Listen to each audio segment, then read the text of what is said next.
Do you guys remember those cornfield mazes they had near Halloween time? And I was always so terrible at those. No surprise, seeing as how my sense of direction is somewhere on par between MapQuest and Apple Maps. I get lost in those for hours. My friends, like any good friends, would always get out before me, stand on top of the stairs overlooking the maze, and shout out wrong directions to me. To this day, I can't even go inside an IKEA without having a panic attack. As much as I hated being inside a maze, there was one thing I loved about them. My dad and I had a ritual for a long time before they stopped having them in my town.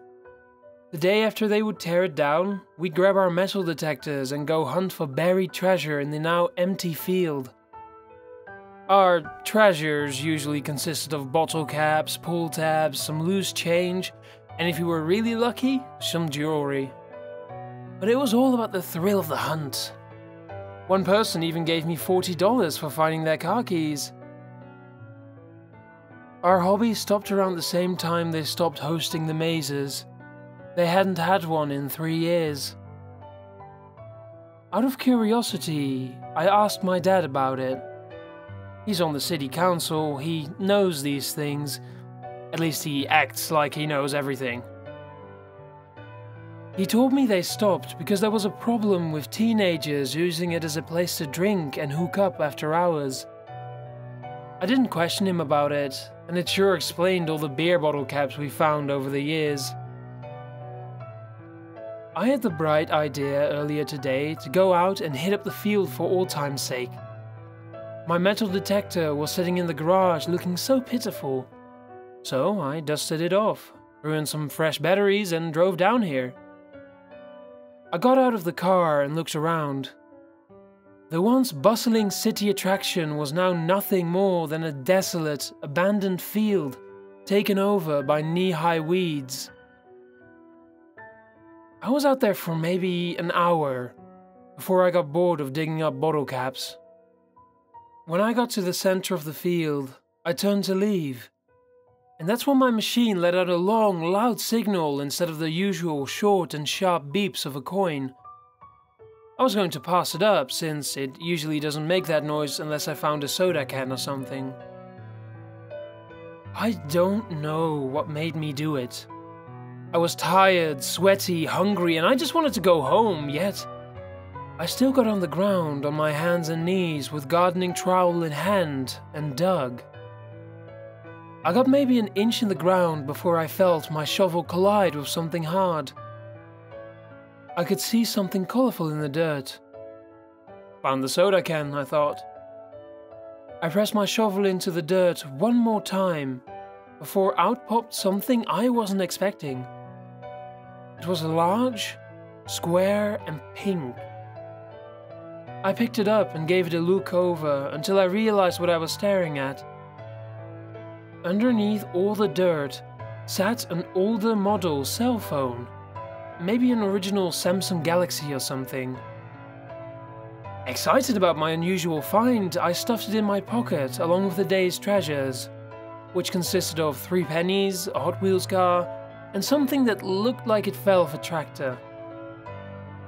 The phone itself was as dead as a squished possum on the side of the road, but I stuck my phone charger in it anyway, and, more than a little surprised, I saw it filling up with juice. I pulled the memory card out of the side of the slot and stuck it in my pocket. Then I left the phone on the counter and let it charge, while I went about my business for the rest of the night. I honestly forgot all about it until my dad pointed it out and asked where it came from. I announced, quite proudly at my dad, that I had found it metal detecting today. I could see his eyes light up in interest at the memory of our forgotten hobby. We even used to belong to a metal detecting club that would hold contests each month for the best finds. If we were still involved, the phone would surely have won the prize for most unusual find. His behavior changed when I told him where I found it, though. His smile dropped to a disapproving stare that seeped with disappointment. like I had just told him I was going to be a teen mum. "You're not supposed to be over there," he said sharply. I blinked in surprise. "Why not? We used to go there all the time," I pointed out. "It's private property. I don't want you going over there," he said. I was quite shocked. I thought he'd be way more accepting of the fact that I found it in the old field. So what if there was a no trespassing sign? Since when have we ever listened to those? I pressed the issue, but he just got irritable, which made me irritable. He played the "you're a girl, it's not safe" card, and I played the "I'm 18 years old, I'm an adult." Pretty soon, we were having another shouting match. "An adult? Ha! I'll let you say you're an adult when you stop pissing the bed." Seething in anger from him going over the line, I grabbed the phone off the counter, but he stopped me and demanded I give it to him. "Why?" "Because I said so, Rachel!" He hollered at the top of his lungs. Once he threw the parent card, there was no use trying to negotiate. I handed it over, knowing I still had the memory card in my pocket. I stormed to my room without looking back and slammed the door shut before collapsing on my bed in tears. He had changed since Mum left 3 years ago.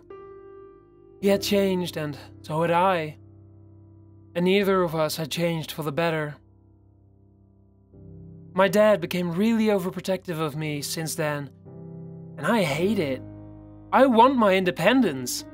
He treats me like a child, but at the same time, how can he not, since I'm acting like one? Ever since Mom left without even saying goodbye, I've taken a few steps back. So says my therapist. I'm more emotional, immature, and, well, as you read, I turned into a bedwetter. I punched my pillow in frustration. How dare he play the bedwetter card? He knows how sensitive He knows how sensitive of a topic that is for me. I let out a moan of frustration and sorrow as I hold my pillow tight against my chest as I continue to cry. Whenever I get in a fight with Dad, I like to pretend I'm little again. I like to pretend that this pillow I'm holding between my arms isn't a pillow at all. I like to pretend that it's Mum. I pretend she's holding me against her chest and strokes my head like she used to when I'm little. Back when she still loved me. Why else would she have left us? If I concentrate really hard, I can almost smell the perfume she always wore. But that could be because I used to spray it on my pillow before I ran out, and found out they had discontinued it. It's all pretend though, picturing the perfect mother in my mind. My therapist says it's all part of the grieving process. Maybe if I was 7... but 18-year-olds don't spray furniture with perfume and pretend it's the mother that abandoned their family. 18-year-olds shouldn't cry from the hurt. 18-year-olds shouldn't pretend they are 7 and crave that person's embrace like an addict craves heroin. An 18-year-old shouldn't wet the bed.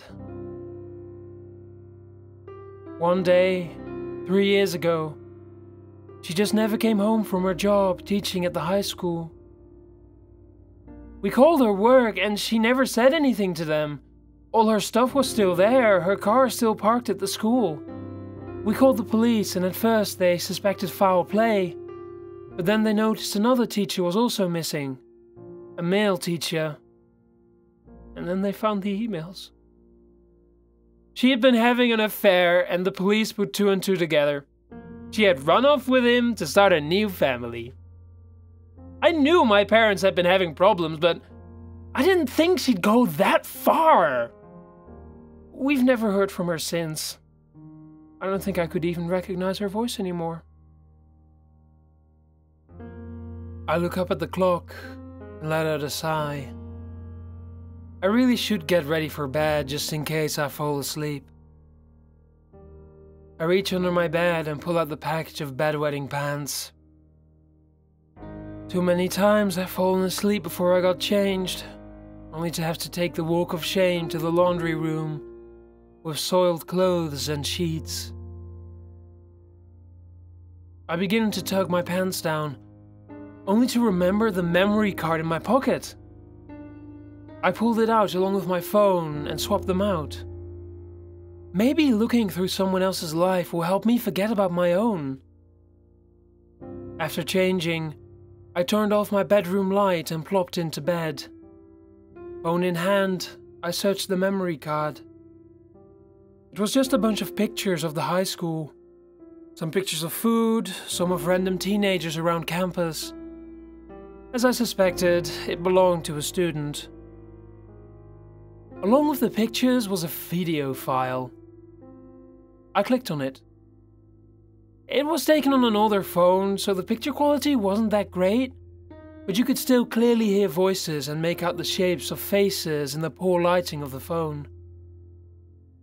I recognized where they were immediately when I saw the tall rows of corn in the back row. The old maze. Well, duh, I thought after a second. That is where I found the phone. I watched as the owner turned the phone around. Two giggling high school girls, clearly a little buzzed by the sound of their voices. My dad wasn't kidding. It really was the teenage drinking zone. I watched the video of the two blonde teenagers carry on as they staggered through the maze in the dark, giggling. Shh, shh, I hear someone, one of them said, while she herself was anything but subtle. The video panned out to the stalks of corn where two blurry outlines of people could be seen on the other side. Two other voices began to play through the phone. I thought there'd be more teenagers, but I was surprised to hear two adults talking. I strained to listen, but I couldn't make out the words. Then the figures began to embrace. Those two adults are making out, the owner of the phone whispered. That's Mr. Chancellor. Who's he with? OMG, it's Mrs. Brooke, my history teacher, the other girl squealed. I immediately felt my blood run cold. Mrs. Brooke is my mother. I continued to watch, my eyes and ears now intently glued to the screen. The figures on the other side came into focus better as the girl zoomed in. I could make out my mother's long brown hair. I turned my volume up to max on my phone and listened as they began to talk again.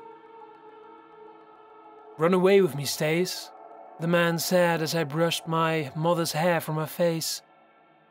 I felt my blood boil as I watched.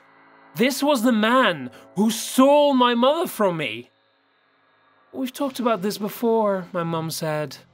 He let his hand fall limply to the side. Why not? Why won't you leave him? I've told you, it's not about him. I'm not leaving my daughter. I love you, I do, but I can't just pack up to a different state and leave her behind. I could feel fresh tears sting my eyes and blur my vision. But wait, if she was so adamant about not leaving me behind, where was she? Had he convinced her to go? I paused the video and checked the date it had been taken. It was the day she went missing. I continued the video and watched them argue back and forth for a while. Things were getting heated. I continued the video and watched them argue back and forth for a while. Things were getting heated, and a growing sense of dread began to build inside of me. The tension between them continued to escalate until a loud bang filled the air. I let out a choked sob as one of the figures slumped over onto the ground. "Oh my God!" one of the girls screamed. They dropped the phone and I could hear them run away. The phone landed next to the stalks of corn and remained propped up, pointed toward the scene, so I still had a good view, albeit a bit lower. I was shocked when I focused my eyes through the stalks to see not my mum's body, but that of her lover's. I thought for sure he had shot her. Was it the other way around? Had she shot him? I could hear my mother's screams, The sound brought all the hairs on my arm on end. "Richard!" She dove to the ground and leaned over his body. "Richard, what happened?" She turned him over and saw the bullet wound. Her head snapped around, and that's when another figure appeared out from the cornfield into the clearing, wearing a Halloween mask from the movie Scream. "What did you do?" she shouted. "Shut up, bitch! Get on the ground!" the muffled voice with the mask said. She looked down and saw the phone recording a few feet from her through the stalks. She grabbed it and made a run for it. All I could see was the ground flying past as she ran through the cornfields. "I'm coming for you, Stacy!" the other voice said. She continued to run until she came to a dead end in the maze. She turned around only to hear him approaching. She held the phone up in front of her to record. I could see my mother's terrified face looking straight at me. "I know you'll find this. I love you, Rachel. You'll always be my baby girl." I watched as she got on the ground and began to dig a hole in the soft dirt with her hands before burying the phone. Although I could no longer see, I could still hear the muffled conversation. "I know it's you, Tom. Take off that mask," she said. "Shut up!" "Why, Tom? You're cheating on me!" My eyes widened in terror and I heard another bang. I sat on my bed, unmoving, for a good 30 minutes before the shock wore off and the tears finally came. My mum.